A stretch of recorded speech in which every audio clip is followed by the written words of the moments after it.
Indiana sportsman. He asks, Dan, do you believe in the balloon theory where finding a balloon can locate bedding?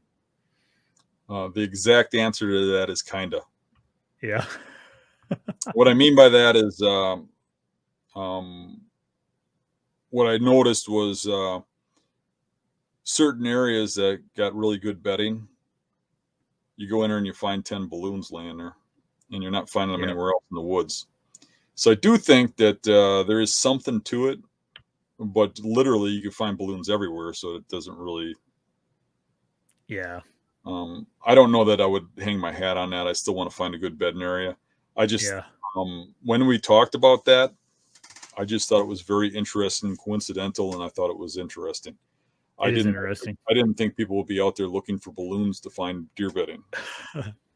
That is a big can of worms you open, because that gets. I mean, it almost seems like every week there's someone posting pictures of balloons on the Hunting Beast forum. Oh yeah. Now, there was people that made a big joke out of it, and there's people that really took it too serious. And somewhere in the middle was the truth. And the truth is that that I do think that there's something going on with the wind currents, and that in a lot of cases I do think that it does make a difference. Like that really big buck that Dave shot, the last buck he shot before he died. Mm-hmm. That buck, where it was living, I mean, we found its sheds and balloons next to it. And that bedding area is still to this day. I mean, you go down there and there's always balloons in there.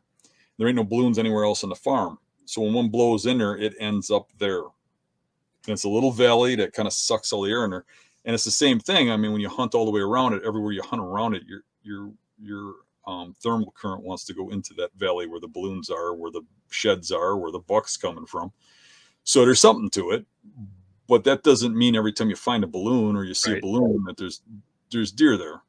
So I do believe that balloons, when they drop down out of the air and they lose their helium and they start to settle and they land on the ground and they're kind of half floating and half sinking and looking for a place to settle, they can end up in a spot where the thermal currents drop to and deer hang out because the thermal currents drop there.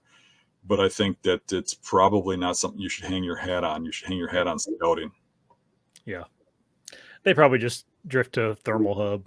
Like, that's probably just what the deal is. But then they could also just fall in the middle of the field and, Correct. Hey, everybody. If you like the channel, make sure you subscribe right here. And if you like the clips, I got 2 more options for you. 2 options right here. Subscribe right here. See you guys.